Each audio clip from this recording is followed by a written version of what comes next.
प्रश्न संख्या 502। प्रश्न संख्या 502 कहता है, प्रश्न संख्या 502 कहता है कि हृदय का रक्त संचरण करने वाली धमनियां कहलाती है, क्या कहलाती है? हार्ट में जो ब्लड सप्लाई होता है उस आर्टरी को क्या बोला जाता है?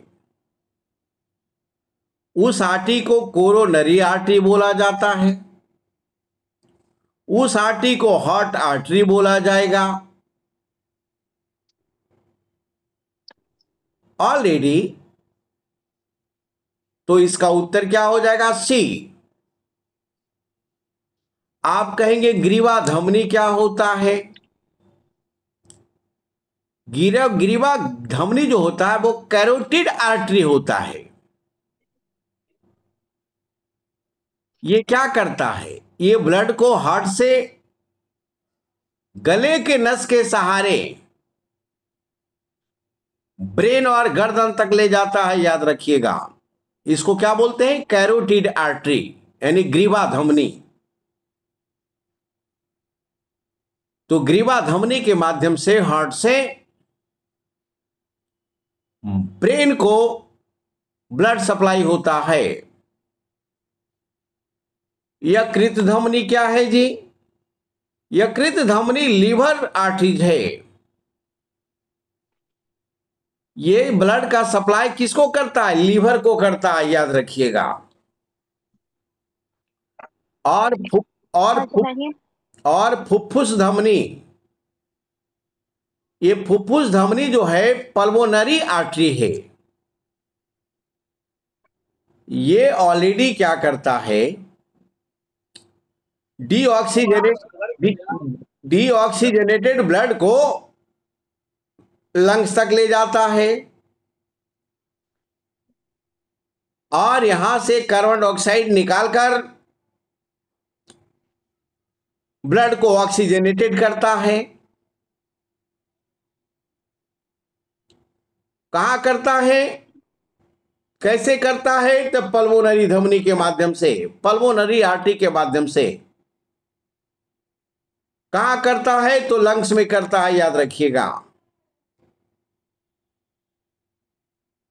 तो ऑलरेडी उत्तर क्या हो जाएगा? उत्तर हो जाएगा हमारा सी। 502 का उत्तर हो जाएगा सी, याद रखेंगे। 503, एंटीजन क्या है?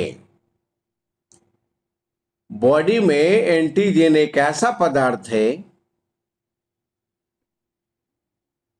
जो प्रतिरक्षा तंत्र को प्रवर्तित करता है, अर्थात एंटीबॉडी को डेवलप करता है जो बीमारी से लड़ता है। एंटीजन एक ऐसा पदार्थ डेवलप करता है जो बीमारी से लड़ता है, अर्थात प्रतिरक्षा तंत्र को प्रवर्तित करता है, एंटीबॉडी को एक्टिवेट करता है। कौन? एंटीजन। काहे को? बीमारी से लड़ने के लिए। तो जिसका एंटीबॉडी जितना मजबूत होगा वो उतना स्वस्थ होगा, याद रखिएगा, बीमारी कम होगी। क्वेश्चन नंबर 503, 503 क्या कहता है? 503 कहता है, क्या कहता है? 503 कहता है, 504 कहता है कि पिट्यूटरी ग्लैंड अपने प्रेरक हार्मोन की वजह से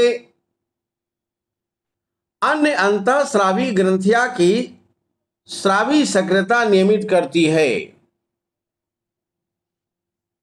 और निम्नलिखित में से कौन सी अंतःस्रावी ग्रंथि पिट्यूटरी ग्लैंड से स्वतंत्र कार्य करती है, यानी पिट्यूटरी ग्लैंड से कंट्रोल नहीं होती है? पिट्यूटरी ग्लैंड को हम लोग मास्टर ग्लैंड बोलते हैं, जो हमारा ब्रेन में होता है, और ये अधिकतर इंडोक्राइन ग्लैंड्स पर कंट्रोल करता है और यहां से हार्मोन को कंट्रोल करने में मदद करता है। तो कह रहा है कि बहुत सारे इंडोक्राइन ग्लैंड्स है जो कनेक्टेड है पिट्यूटरी ग्लैंड से, लेकिन एक नहीं है कनेक्टेड। वो कौन है? वो ग्लैंड स्वतंत्र रूप से काम करती है, ना कि पिट्यूटरी ग्लैंड से वो कंट्रोल होती है। ये कौन सा हार्मोन है? तो ये जो हार्मोन है, ये कौन सी ग्रंथि है? तो ये ग्रंथि ऑलरेडी पीटीएच है। पीटीएच का मतलब पैराथायराइड, पैराथायराइड हार्मोन ग्लैंड्स बोलते हैं इसको। तो यहां से जो हार्मोन स्रावित होगा उसका संबंध ऑलरेडी पिट्यूटरी ग्लैंड से नहीं होगा, यह स्वतंत्र काम करती है। ये कैल्शियम को बॉडी में कंट्रोल करती है, याद रखिएगा। कौन? Pituitary gland.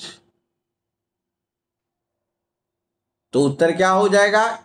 डी हो जाएगा, डी। अब कहिएगा अब टू क्या है जी? अब टू मतलब थायराइड ग्लैंड। थायराइड ग्लैंड क्या करता है? हार्ट बीट को कंट्रोल करेगा। ब्लड प्रेशर को, जो भी प्रभावित करने वाले हार्मोन है उसको कंट्रोल करता है। हार्ट बीट, ब्लड प्रेशर को प्रभावित करने वाले जो हार्मोन है उसको ये कंट्रोल करता है, याद रखिएगा। कौन? Thyroid gland. तो उत्तर क्या हो जाएगा इसमें? डी। कहिएगा अधिवृक्क क्या है? ये ऑलरेडी एड्रेनालिन ग्लैंड्स क्या है? एड्रेनालिन ग्लैंड्स वह ग्लैंड है जो किडनी के ऊपर होता है। यह मेटाबॉलिज्म को, बॉडी के ग्रोथ को, ब्लड प्रेशर को और स्ट्रेस को, ये सारा चीज कंट्रोल करता है। इसी को फाइट एंड फ्लाइट हार्मोन बोला जाता है, यहां पर याद रखना है, एड्रेनालिन हार्मोन को।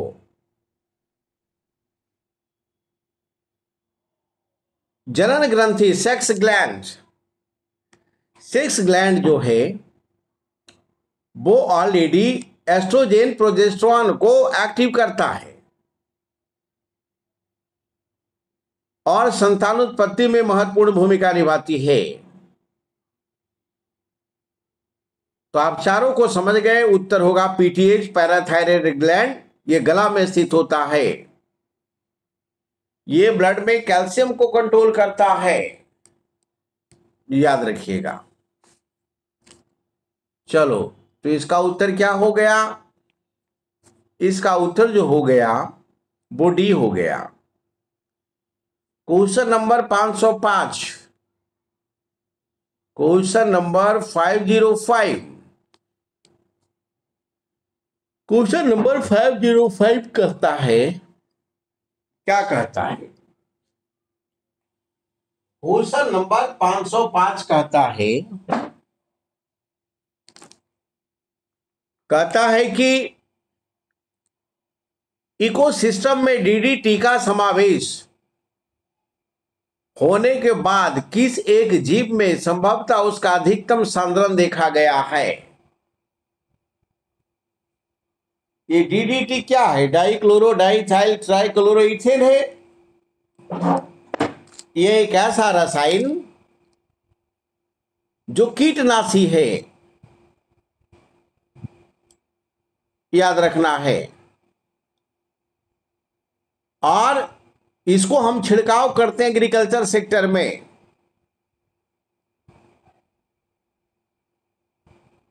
कह रहा है कि किस जीवों में यह रसायन जमा हो गया है जाकर डीडीटी। ये कौन सा जीव है? तो कृषि फसल को बर्बाद कौन करता है? टिड्डा या टिड्डी। तो टिड्डा जो बर्बाद करता है, ग्रीन जैसा कलर इसका होता है, वो क्या करता है? वो करता है डीडीटी को बहुत मात्रा में एब्जॉर्ब कर लेता है वो फसल के साथ साथ। तो उस जीव में जाकर डीडीटी ज्यादा कॉन्सेंट्रेट हो गया है, याद रखिएगा। तो इसका उत्तर, डीडीटी कब बैन हुआ था इंडिया में? क्या करियो? डीडीटी कब बैन हुआ था इंडिया में? क्या करियो? बोले सर डीडीटी कब बैन हुआ था इंडिया में? इंडिया में डीडीटी को बैन कर दिया 2000 दो हजार के आसपास, याद रखिएगा 2000 के आसपास। क्यों किया गया? क्योंकि इससे क्या हो रहा था, बहुत सारे जीव जंतुओं की मौत हो रही थी। कारण कि रासायनिक प्रवाह के कारण बहुत सारे जीव जंतुओं की मृत्यु होने के कारण इसको पूरी तरह बैन कर दिया गया, लेकिन पूरी तरह सफल भी नहीं रहा, याद रखना है। छुपा रुस्तम आज भी इसका प्रयोग कर लेता है। ठीक उसी तरह जैसे बिहार में शराब बंद है, लेकिन छुपा रुस्तम प्रयोग चल रहा है। इस प्रकार से इसका उत्तर क्या होगा? सीधा। नेक्स्ट, भैंस के दूध में औसत वसा का मात्रा कितनी होती है?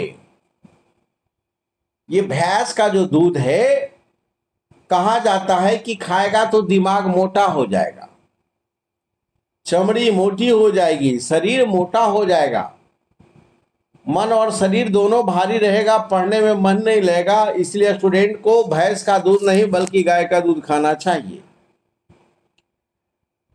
क्योंकि उसमें फैट की मात्रा कितना होती है? 3 से 4%, जबकि भैंस में कितना? 7 से 8%। तो उत्तर क्या हो जाएगा? ए।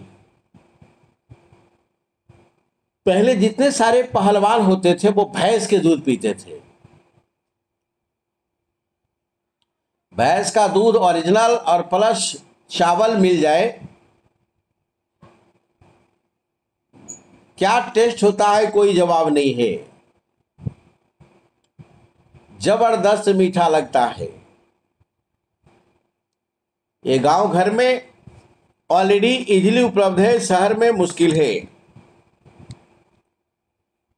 चलिए, तो इस प्रकार से इसका उत्तर हो जाएगा 506 का ए।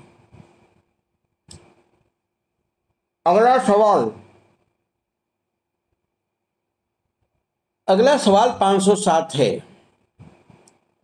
कहता है कॉर्पस ल्यूटियम। कॉर्पस ल्यूटियम जो है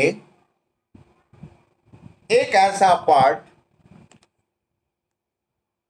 जो कहां पाए जाने वाली कोशिकाओं से सहित है, याद रखना है। एक कॉर्पस ल्यूटियम जो होता है वो अंडाशय में होता है। कहां होता है? अंडाशय में, ओवरी में। और ओवरी का कनेक्शन फेलोपियन ट्यूब से होता है। ये कॉर्पस ल्यूटियम कहां होता है? ओवरी में। और ये प्रोजेस्टेरोन हार्मोन का रिलीज करता है। ये फीमेल हार्मोन है, उसको ये रिलीज करता है। ये रिलीज क्यों करता है? क्योंकि यूटेरस में जो एंडोमेट्रियम लेयर है वो मजबूत हो और गर्भ में पल रहे बच्चे को सिक्योरिटी प्रदान करता है, याद रखिएगा। और यूटेरस के लिए एक परत तैयार करता है जो इंटरनल परत बोला जाता है, उसको इंटरनल लेयर बोला जाता है। और वही परत जो है बच्चों को सुरक्षा प्रदान करता है गर्भ में। ये कब होता है? यदि निषेचन हो जाए तब, फर्टिलाइजेशन हो जाए तब, शुक्राणु अंडाणु मिल जाए तब, गर्भ में चला जाए तब डेवलप होगा इंटरनल पार्ट, याद रखिएगा। लेकिन यदि फर्टिलाइजेशन नहीं हुआ तो, स्पर्म ओवम नहीं मिला तो क्या होगा? कॉर्पस ल्यूटियम सिकुड़ जाएगा। कॉर्पस ल्यूटियम क्या करेगा? सिकुड़ जाता है। कॉर्पस ल्यूटियम सिकुड़ जाता है, याद रखिएगा। और सिकुड़ेगा तो क्या होगा? मेंस्ट्रुअल साइकिल शुरू हो जाता है महिलाओं में, जिसको एमसी बोला जाता है।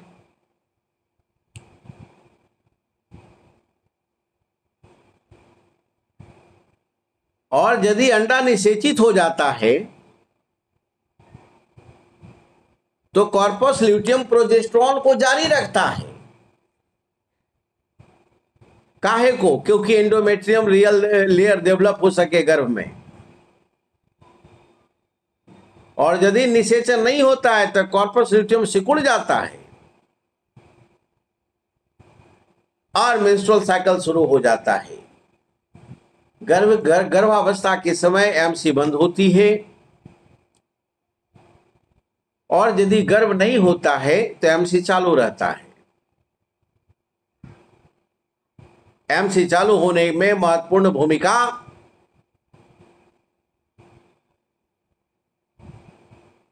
प्रोजेस्टेरोन की है, याद रखिएगा।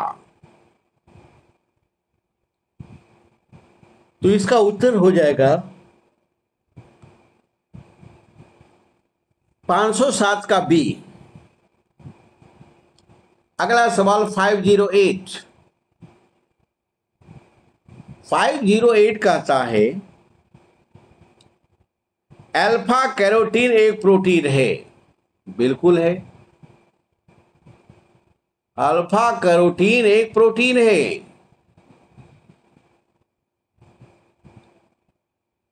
अल्फा कैरोटीन एक प्रोटीन है, बिल्कुल है। ये कहां उपस्थित है? ब्लड में, ऊन में, त्वचा में, अंडा में। इसकी उपस्थिति त्वचा में होती है, याद रखिएगा।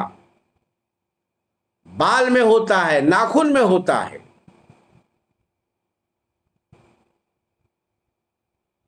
और ये उपस्थित रहकर कोमलता प्रदान करता है, नाखून को लचीला रखता है। ज्यादा कड़ा हो जाएगा तो वो टूट जाएगा, याद रखिएगा। नाखून किसी का बार बार टूट रहा है, इसका मतलब है कि कैरोटीन उसके पास नहीं है।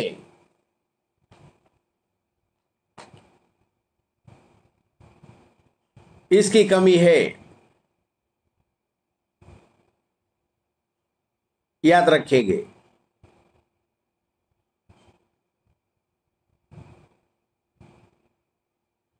तो इस प्रकार से ऑलरेडी कहां कहां होता है? त्वचा में होता है, बाल में होता है, नाखून में होता है।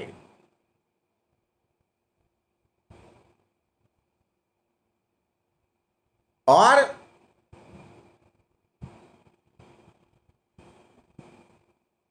ये एक प्रकार से सिस्टान प्रोटीन होता है,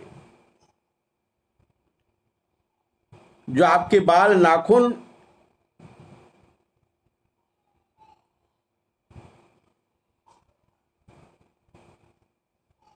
और त्वचा को स्वस्थ रखता है। उत्तर हो जाएगा बी।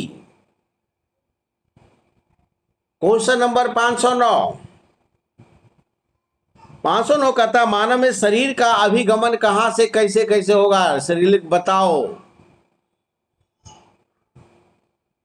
ऑक्सीजन का परिवहन कैसे कैसे होगा? तो सबसे पहले लंग्स में जाएगा। लंग से कहा जाएगा? ब्लड में। ब्लड से कहा जाएगा? सेल में। सेल से कहा जाएगा? टिश्यू में।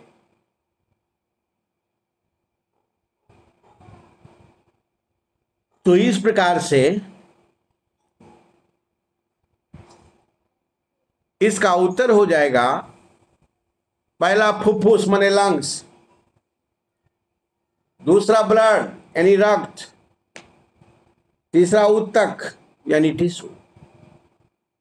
वहां सेल भी चल सकता था, याद रखिएगा। टिश्यू जगह पर सेल भी होता तो चलता। तो उत्तर हो जाएगा सी, 509 का सी।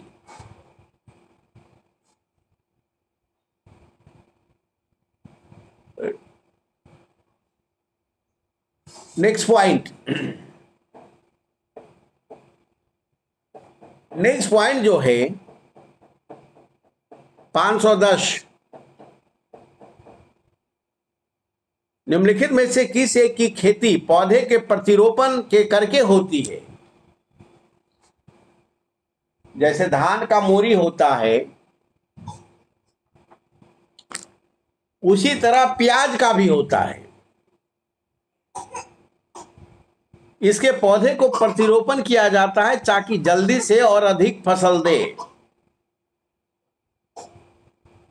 लेकिन इसका बीज भी होता है, याद रखिएगा। बीज छीटेगा उतना सघन नहीं होगा, इसलिए इसका पौधा रोपता है प्याज का। प्याज का गाछी जिसको बोलता है गांव में।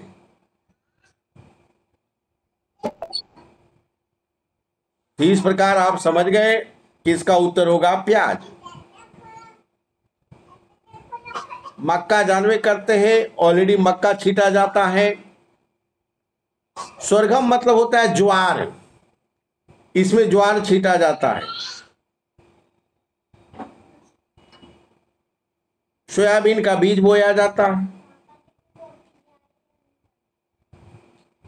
तो इसका उत्तर क्या हो जाएगा? प्याज हो जाएगा।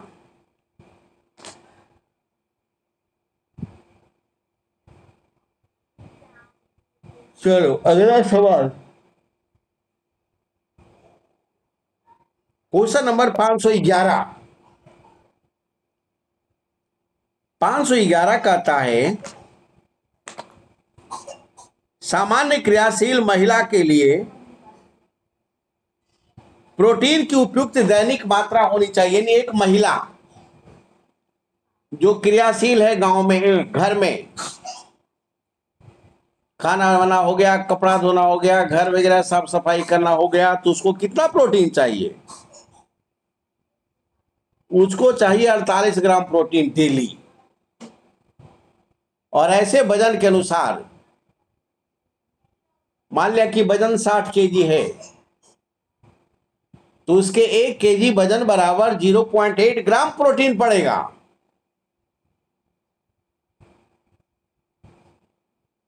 और 60 केजी है तो लगभग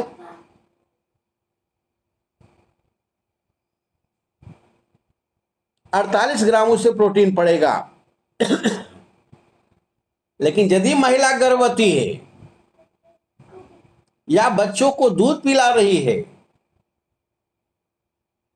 तो उसको प्रोटीन की मात्रा 1.2 ग्राम देना होगा डेली। 1.2 ग्राम यानी लगभग 70 से 72 ग्राम प्रति दिन, याद रखेंगे।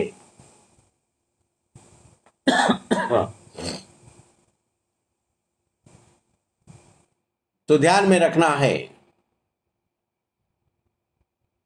यदि सामान्य महिला के जगह पर गर्भवती महिला हो जाता तो सीधे 72 हो जाता, याद रखिएगा। लेकिन सामान्य महिला पूछ रहा है तो 46 ग्राम होगा, 48 ग्राम होगा, याद रखेंगे। उत्तर हो जाएगा डी, 512। 512 कहता है कि सूची 1 2 में मिला दीजिए, मिला दीजिए। करा मलेरिया। मलेरिया से कौन सा अंग प्रभावित होता है? तो मलेरिया से बॉडी का लिम्फ नोड प्रभावित होता है, जहां हमारा एंटीबॉडी डेवलप होता है, प्रतिरोधक क्षमता डेवलप होती है।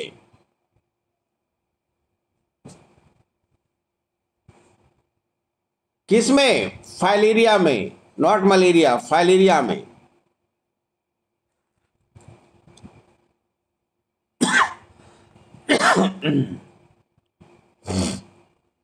तो फाइलेरिया में हमारा लिम्फ नोड प्रभावित होता है, याद रखिएगा।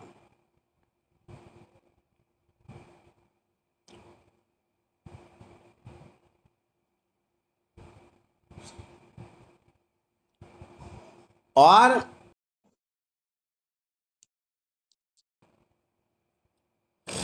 हमारा फाइलेरिया में लिम्फ नोड प्रभावित होता है, लिम्फ नोड में सूजन हो जाता है, याद रखिएगा। और जितने सारे ब्लड में पोषक तत्व हैं उसको सोख लिए जाते हैं। मलेरिया में हमारा ब्लड सेल प्रभावित होता है और मस्तिष्क शोथ का संबंध मस्तिष्क से है, यानी मस्तिष्क ज्वर से है, याद रखेंगे, उसको इंसेफ्लाइटिस बोलते हैं। और श्वेत रक्ता यानी कि ल्यूकोसाइट जो होता है वो बोन मैरो में बनने वाला प्रतिरक्षा तंत्र है, याद रखिएगा। ल्यूकोसाइट्स कहां बनता है? तो बोन मैरो में। बोन मैरो में बनेगा, याद रखिएगा। तो उत्तर हो जाएगा बी, याद रखेंगे।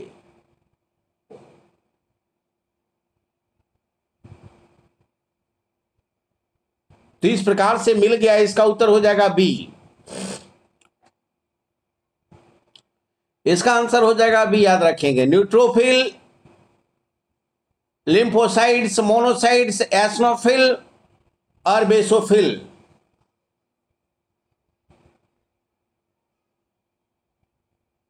ये 5 प्रकार के जो हमारे पास ऑलरेडी एंटीबॉडी है, याद रखेंगे।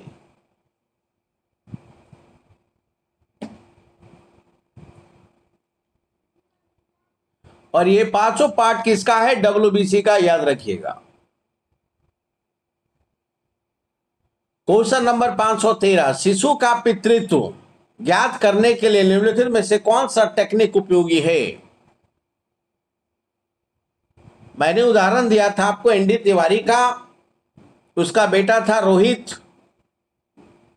वो दावा किया था कि तुम ही मेरा बाप है। वो बोल रहा था तू मेरा बेटा नहीं है, तो चला गया सुप्रीम कोर्ट। सुप्रीम कोर्ट आदेश दे दिया कि एनडी तिवारी तो अपना डीएनए टेस्ट कराओ। उसी में वो धरा गया एनडी तिवारी। और कोर्ट स्पष्ट कर दिया कि रोहित कुमार का बाप एनडी तिवारी है, और बाद में इसे स्वीकार किया। 67 वर्ष की उम्र में वो बियाह किया था, याद रखिएगा, कानूनन तौर पर। एनडी तिवारी, ये ध्यान में रखेंगे।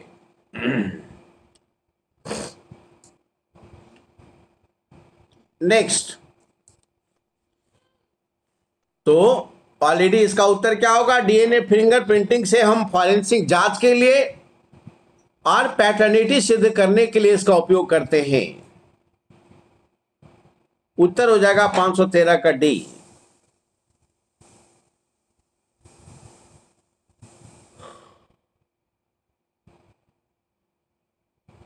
नेक्स्ट 514 है। 514 कहता है कि निम्नलिखित कथनों पर विचार कीजिए। टाइलिन एंजाइम दूध में लैक्टोज शर्करा को तोड़ता है, काहे को? अरे टाइलिन तो मुंह में काम करता है स्टार्च के ऊपर, तो गलत हो गया।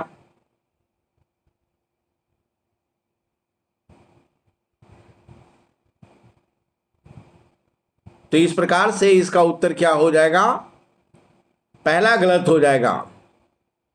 दूध को पचाने वाला रेनिन होता है, नॉट टाइलिन होता है।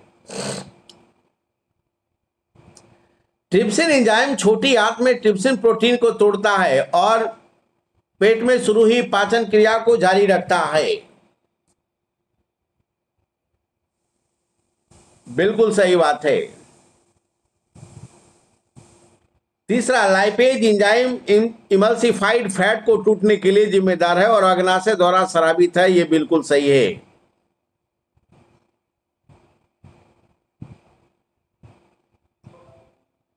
तो ये क्लियर है।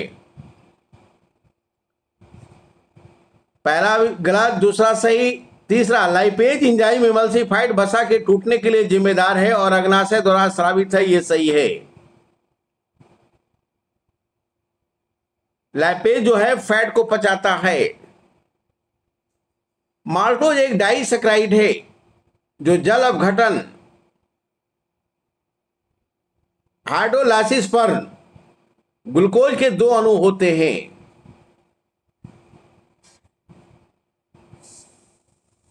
और ये भी स्टेटमेंट सही है।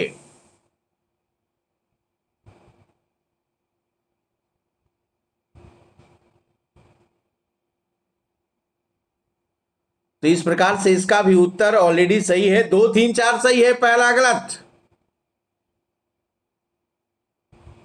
नेक्स्ट 515,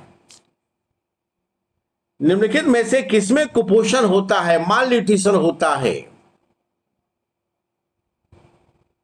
किसमें कुपोषण होता है? तो कुपोषण ऑलरेडी अति पोषण, अल्प पोषण और संतुलित पोषण तीनों से होता है। अति पोषण का मतलब हो गया कि अधिक कैलोरी ऊर्जा ले लिया, उससे मोटापा हो जाता है उसको।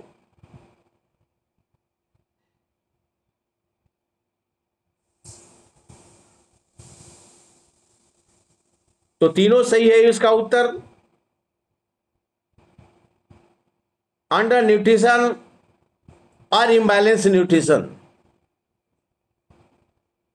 तीनों इसका आंसर हो जाएगा कुपोषण का। 1, 2, 3। पैसा वाला जो चीज खाना नहीं चाहिए वो खा रहा है खरीद कर, उसमें भी पोषण का अभाव है। गरीब लोग जो खाना चाहिए वो नहीं खा रहा है, पैसे के अभाव में, वो भी कुपोषित है। जिसका डाइट इम्बैलेंस है वो भी इसका शिकार है। तो इस प्रकार से इसका उत्तर हो जाएगा 1, 2, 3।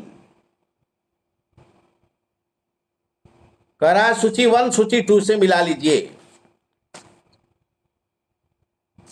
विटामिन, कैरोटीन विटामिन है, प्रो विटामिन ए इसे बोला जाता है। किसी भी व्यक्ति के स्वास्थ्य को दृष्टिकोण से प्रतिरक्षा प्रणाली को मजबूत करने में इसकी भूमिका जबरदस्त है।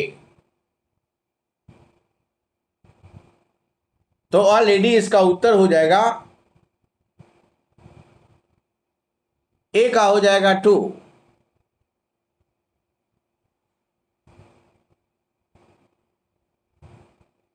बी एंजाइम, पेप्सिन क्या है? एंजाइम है जो पेट में प्रोटीन को पचाता है।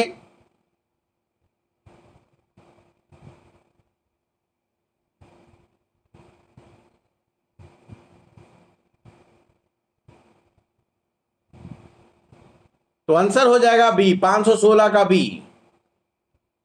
517, हमारे शरीर में त्वचा तल के नीचे एक विद्यमान वसा निम्नलिखित के विरुद्ध अवरोधक का काम करता है। कौन सा किसके विरुद्ध काम करता है? हम लोग का जो स्किन है उसके नीचे एक लेयर है, उसको बोला जाता है सबक्यूटेनियस फैट। सबक्यूटेनियस फैट बोला जाता है, याद रखिएगा। और यह फैट जमा होता है तो अंदर का ऊर्जा बाहर निकलने नहीं देता है, ध्यान में रखेंगे। तो इससे क्या होगा? वो ऑलरेडी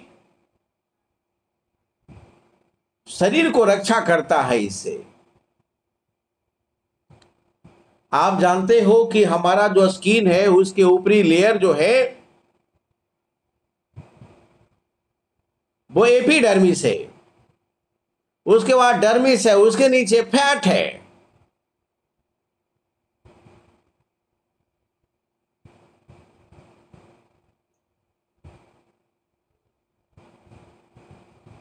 तो ये गैप का क्लियर हो गया।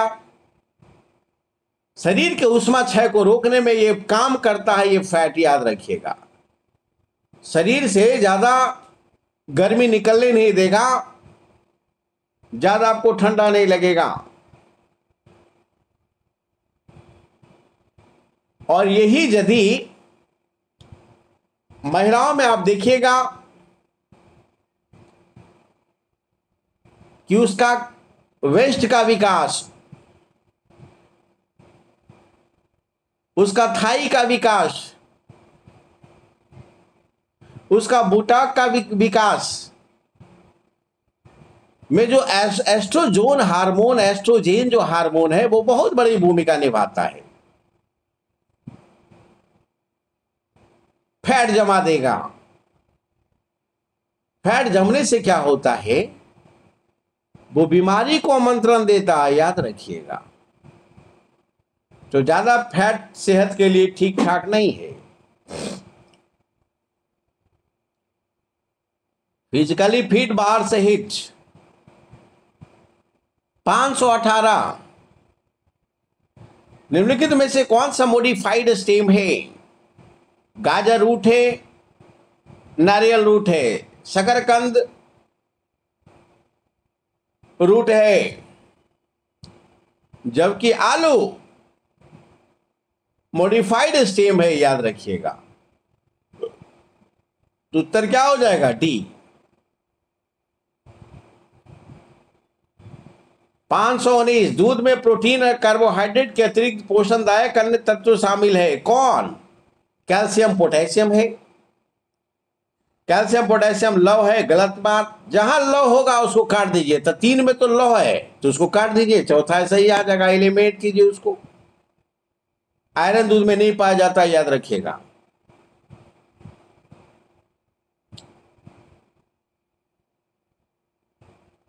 सूची 1 सूची 2 से मिलाओ। प्रकाश संश्लेषण कहां वर्क करता है? क्लोरोप्लास्ट।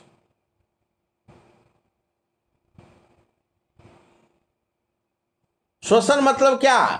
कोशिकीय श्वसन। कहां? तो माइटोकॉन्ड्रिया में। तो सी का 3 हो गया, ए का 2 हो गया।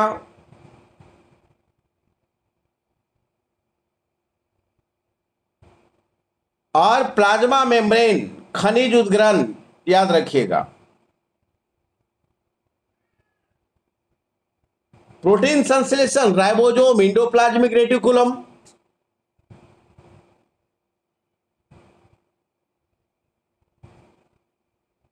तो 520 का उत्तर हो जाएगा सी। 521। निम्नलिखित कथनों पर विचार कीजिए। एड्स का संचार होता है कैसे? एड्स व्यक्ति में कैसे फैलता है? एड्स मतलब एक्वायर्ड इम्यून डिफिशियंसी सिंड्रोम, एक ऐसा वायरस जो आपका प्रतिरक्षा प्रणाली को बर्बाद कर देता है। उसके खिलाफ तेरा बॉडी एंटीबॉडी डेवलप करने में सक्षम नहीं होता है।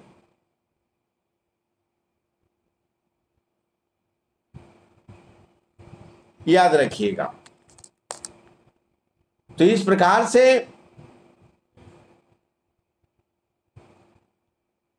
ऑलरेडी एड्स का संचार कैसे होता है? सेक्सुअल इंटरकोर्स से बिल्कुल होता है। यदि एक व्यक्ति अफेक्टेड है, दूसरा रिलेशन बनाया, वो हो जाएगा एड्स उसको। रक्तदान से, रक्तदान मतलब कि यदि एक व्यक्ति अफेक्टेड है, दूसरा वो उसको ब्लड दे दिया,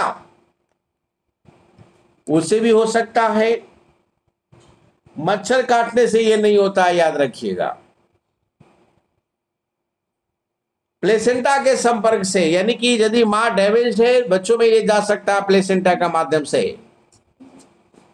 इसलिए इसको रोकने के लिए पहले इंजेक्शन लगाया जाता है गर्भकाल में, 3 महीना के बाद।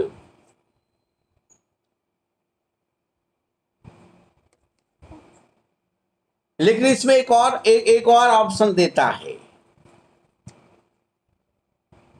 यूपीएससी पूछ दिया है, क्या मरीज का किसिंग के बाद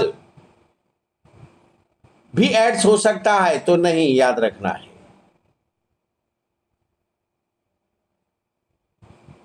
किस करने से एड्स नहीं होता, बल्कि रिलेशन से, सेक्सुअल रिलेशन से ही एड्स होता है। तो क्या डिफरेंस है, समझ जाना है। खाना साथ खाने से एड्स नहीं होता है।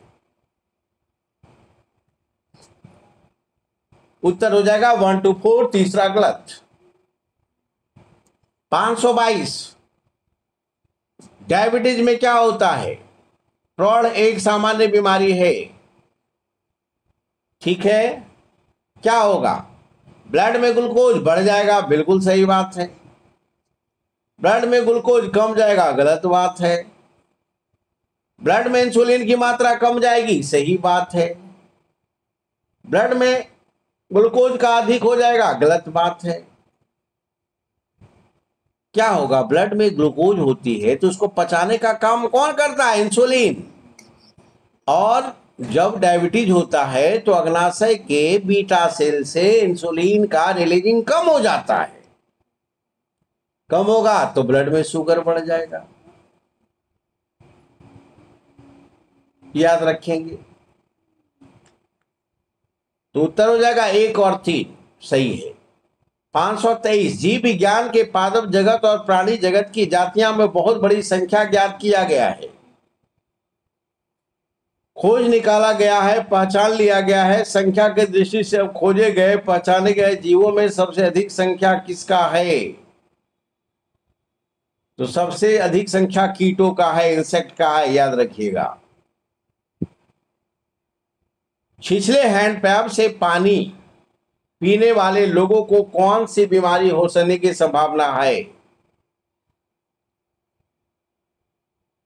तो ऑलरेडी छिछले हैंडपैप का मतलब गंदे एरिया में लगे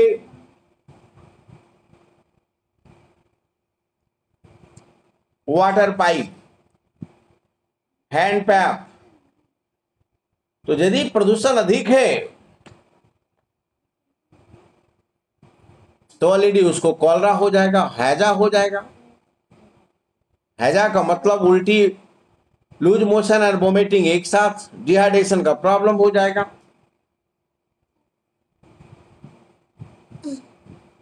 तो उत्तर हो जाएगा ये, याद रखिएगा। लास्ट क्वेश्चन, जीवधारियों में क्रम से 27 लाख की आवश्यकता होती है, जिनमें 15 धातु, 27 तत्वों की आवश्यकता होती है, जिसमें 15 धातु और प्रचुर मात्रा में आवश्यक होते हैं। क्या क्या होता है, क्या चाहिए? पोटेशियम चाहिए, सोडियम चाहिए, मैग्नीशियम चाहिए, कैल्शियम चाहिए, सारा चाहिए।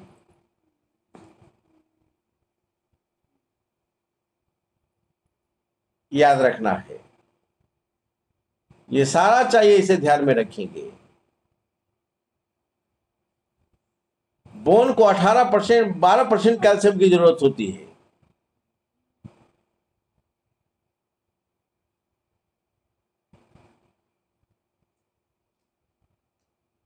तो इस प्रकार से इसका उत्तर हो जाएगा 525 का सी। इसी के साथ आज की सभा समाप्त होती है। चलो, किन्हीं को कुछ बोलना है तो बोलो। 512 सर, 512 का। 512 का आंसर हो जाएगा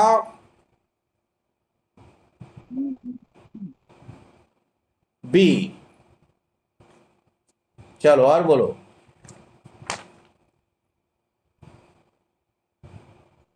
good night sir. Good night, that's all, Jai Hind. Thank you sir.